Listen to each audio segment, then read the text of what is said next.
নমস্কার বন্ধুরা, আবারও একটা দারুণ স্বাদের রেসিপির সাথে আমার রান্নাঘরে আপনাদের স্বাগত জানাই।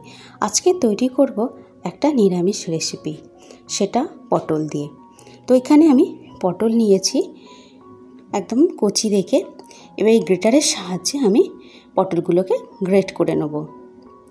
কচি পটল হলেই ভালো হয়, বেশি পাকা পটল নিলে গ্রেট করতে অসুবিধা হয়, তাতে দানা থাকে।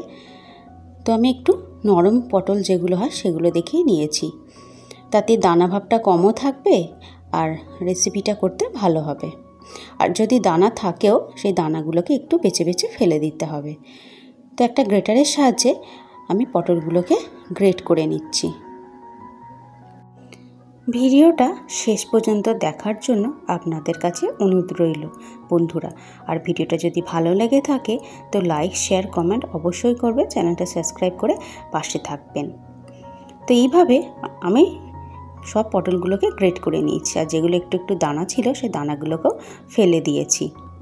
এরপরে এতে আমি দিয়ে দেবো অল্প পরিমাণে নুন। নুন দিলে পটলটা নরম হয়ে যাবে আর পটল থেকে একটু জল বেরোবে। পটলটা যাতে নরম হয়ে যায় সেই জন্যই নুনটা দেওয়া। নুনটা মাখিয়ে কিছুক্ষণ আমি এটাতে রেখে দেবো। আমি এখানে নিয়েছি ছোলার ডাল, এক বাটির মতো ছোলার ডাল নিয়েছি। ছোলার ডালটাকে ভালো করে ভিজিয়ে নিয়েছি। ছোলার ডালটা ভালো মতো ভিজে গেছে। এবার এই ডালটা একটু পেস্ট বানিয়ে নেব। একটা কড়াই বসিয়ে দিয়েছি, কড়াইতে দিয়ে দিলাম সর্ষের তেল। এই সর্ষের তেলে এবার দিয়ে দেবো আমি এই পটলটা থেকে জল বেরিয়েছে, সেই জলটা আমি ফেলে দিয়ে এখানে পটলটা দিয়ে দিলাম। এবার পটলটাকে ভালো মতো ভাজা ভাজা করে নেব। দিয়ে দেবো অল্প পরিমাণে একটু হলুদ, আর দেবো অল্প পরিমাণে একটু কালো জিরে। হলুদ আর কালো জিরে দিয়ে আবারও কিছুক্ষণ এটাকে ভালো মতো ভাজা ভাজা করে নেব, যাতে পটলের কাঁচা গন্ধটা না থাকে।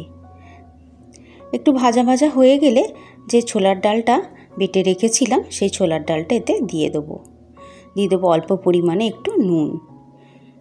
এবার এই ডালটাকেও ভালো করে ভেজে নেব পটলের সাথে। গ্যাসের ফ্লেমটা কম করে রেখে এইটা আমি করছি।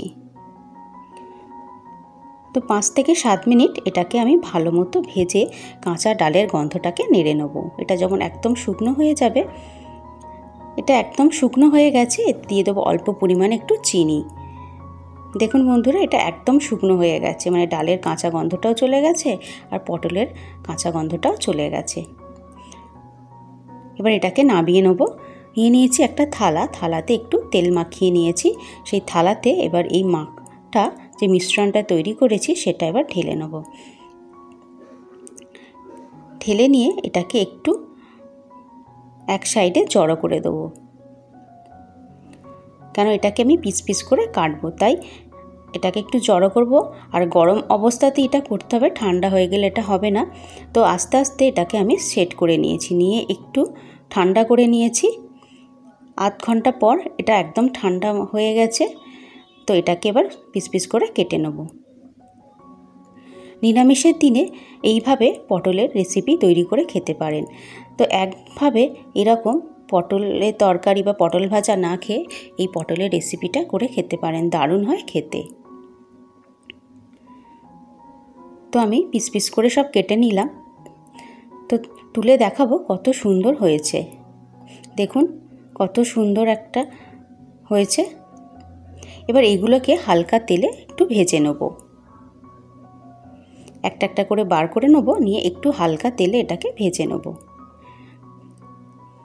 এটা পটলের ধোকাও বলতে পারেন বা পটলের একটা নতুন রেসিপিও বলতে পারেন। তো পটলগুলোকে আমি ভেজে নিয়েছি, মানে পটলের যে ধোকাগুলো তৈরি করেছিলাম সেগুলো ভেজে নিয়েছি। সেই কড়াইতে অল্প পরিমাণে একটু তেল দিয়ে দিলাম একটু জিরে ফোড়ন, শুকনো লঙ্কা ফোড়ন আর একটু আদাটা দিয়ে একটু ভেজে নিয়ে এখানে টমেটো একটা পেস্ট বানিয়েছিলাম, 2টো টমেটো দিয়ে সেটা দিয়ে দিলাম আন্দাজ মতো লঙ্কার গুঁড়ো, হলুদ গুঁড়ো আর অল্প পরিমাণে একটু জিরের গুঁড়ো দিয়ে মশলাটা একটু ভাজা ভাজা করে নিলাম। দিয়ে দিলাম অল্প পরিমাণে নুন আর চিনি। এবার মশলাটাকে ভালো করে কষিয়ে নেব। কষানো হয়ে গেলে মশলা থেকে যখন তেল ছেড়ে দেবে দিয়ে দেবো অল্প পরিমাণে জল। খুব জল দেবো না, অল্প পরিমাণে জল দিয়েই যে ধোকাগুলো ভেজে রেখেছিলাম পটলের সেগুলো দিয়ে দেবো। দেখুন এগুলো আমি হালকা করে একটু ভেজে নিয়েছি, সেগুলোই দিয়ে দিলাম। তো এটাকে 5 থেকে 7 মিনিট একটু ফুটিয়ে নেব।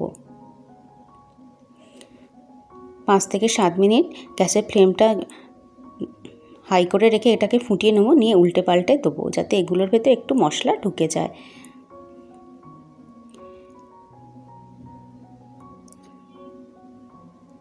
সবগুলোকে একটু উল্টে পাল্টে দিচ্ছি। 5 থেকে 7 মিনিট পর এটা রেডি হয়ে যাবে। তো এটা হয়ে গেছে, এর থেকে বেশি আর এটা ফোটাবার দরকার নেই, তাহলে এটা একদম ভেঙে যেতে পারে। তো রেডি আমাদের একটা নিরামিষ পটলের রেসিপি। ভিডিওটা কেমন লাগলো অবশ্যই কমেন্ট করে জানাবেন। ভালো লাগলে লাইক, শেয়ার, কমেন্ট, চ্যানেলটা সাবস্ক্রাইব করে পাশে থাকবেন। আরও নিত্য নতুন রান্নার ভিডিও বা রেসিপি পাওয়ার জন্য ভিডিওটা দেখার জন্য অসংখ্য ধন্যবাদ। সবাই ভালো থাকবেন, সুস্থ থাকবেন আর আমার সাথে থাকবেন।